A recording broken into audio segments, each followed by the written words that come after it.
Have you ever had a coworker that you just can't stand, whether they're annoying or they're just generally unpleasant to be around? I know I have, and that's what today's video is going to be all about, courtesy of r/coworker stories. Now before I get on with the Reddit stories, I'm going to give you guys one of my own personal stories. I worked security at a construction site for a good little while, and while I was there, I had a coworker who was about the same age as me. I think he might have been a year older than me. And every single day, without fail, he just would not stop talking about his romantic encounters with women. Listen, I'm not the most attractive man in the world, but I completely mocked this guy into oblivion. We are two fully grown men. We can talk about anything in the world, and this is what you want to talk to me about? We're not in high school anymore. Literally nobody cares.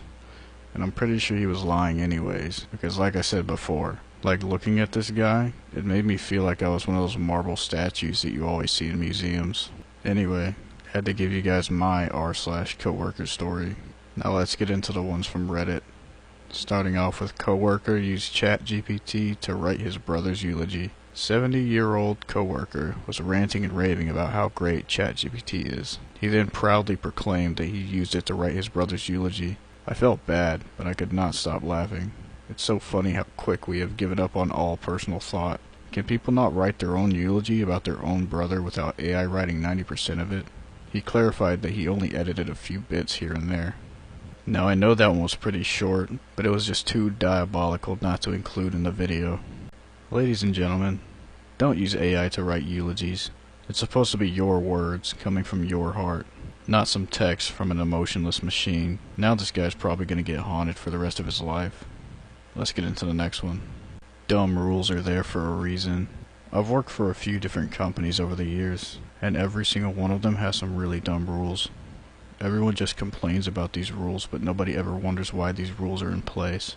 Years ago, I worked at a call center. Management was pretty chill. As long as you did your job, they left you alone. It wasn't very busy either. Most days, you would have a few minutes between calls, and people would use that time to surf the net on the computer, or whatever, and management kinda looked the other way. Until one day, this new hire, let's call him Danny, came along. He started watching YouTube on the computer between calls.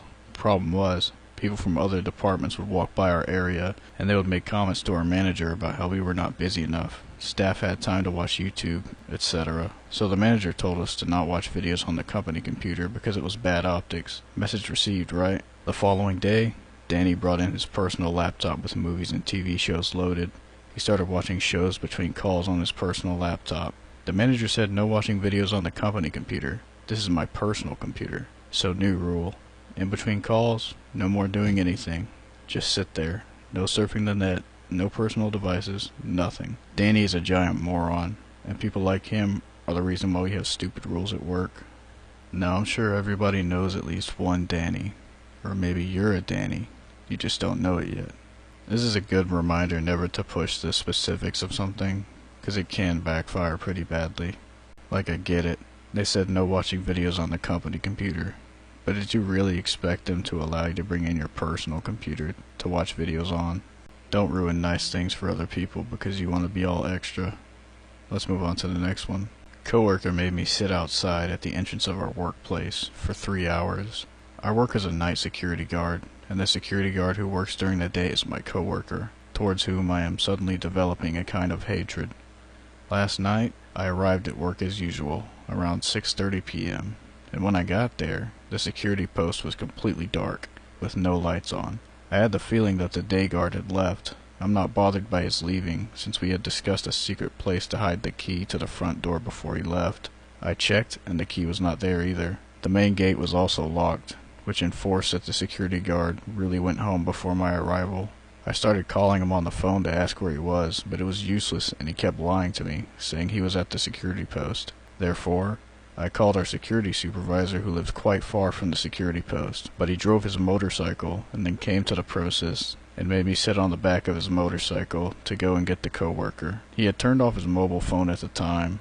We arrived at a large, unfinished, unlit building. We got out and went inside, looking for the fool. We had barely walked in when we saw his shoes and clothes scattered everywhere. We searched several rooms until we reached one where the fool was asleep in his underwear, completely drunk.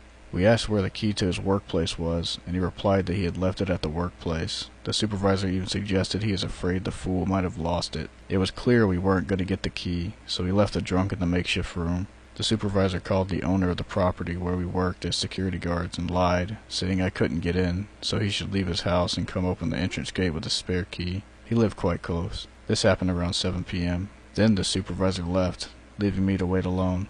I waited and called the client, who also assured me he would arrive soon. I waited until he showed up at 10:30 p.m. None of the keys he brought opened the front door, so his son, who was with him, had to jump the door and enter the property. We discovered the key was at the security post, but the fool had accidentally locked the front door and kept the keys in the room. My coworker showed up this morning, half drunk from last night's drinking, saying he was disappointed that I called the supervisor. Imagine that. I decided to confront him about his childish and stupid behavior.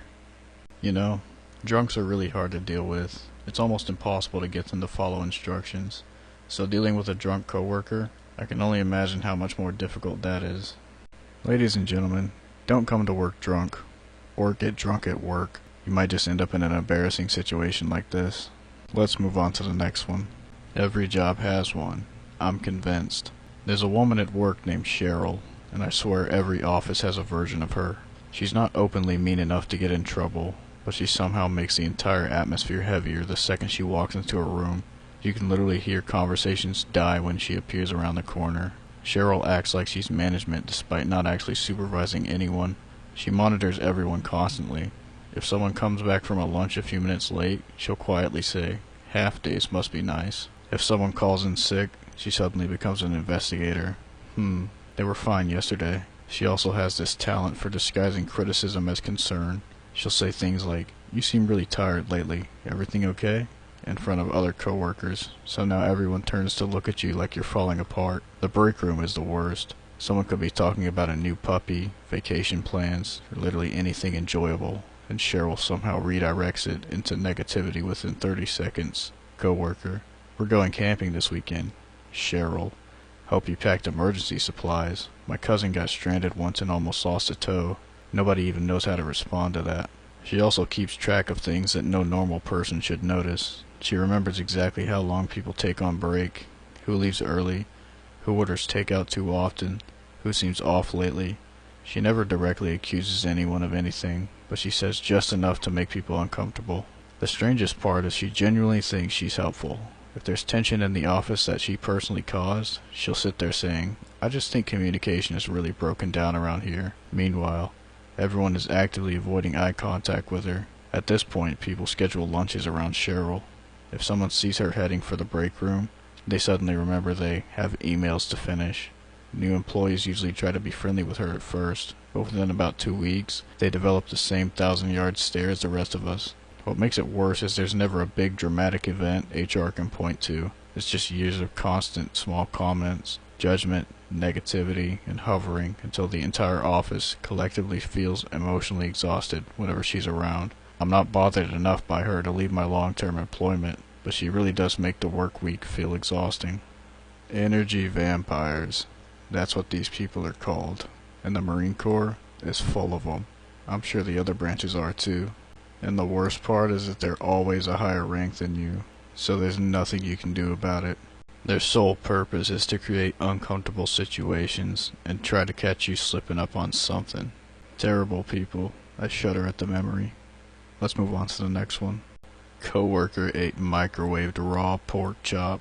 I used to work security at a refinery, and one night I was working with an older lady security guard. When lunchtime came, I watched her open a raw pork chop and stick it in the microwave. It stunk up the whole office. When she pulled it out, it was pale white, and she proceeded to eat the whole thing with her hands. She had grease all around her mouth. I was so disgusted. That was 20 years ago, and I still think about it. How she didn't get sick, I'll never know. Wow. Yucky. I really wish I had read that before I started recording this, so I wouldn't have had to say all that stuff out loud. Funny story. I don't know why I remember this. During elementary school, we had this one class that we would go to after lunch, and it always smelled absolutely vile in there. I'm not sure what the teacher was cooking up in there, but I always imagined like a giant slab of bologna, And it also didn't help that she looked like what I imagined a slug would look like if it got turned into a human. But that's gonna wrap it up for today. I hope you all enjoyed, and as always, like the video if you like the video, subscribe, send it to your buddies, or don't. Later.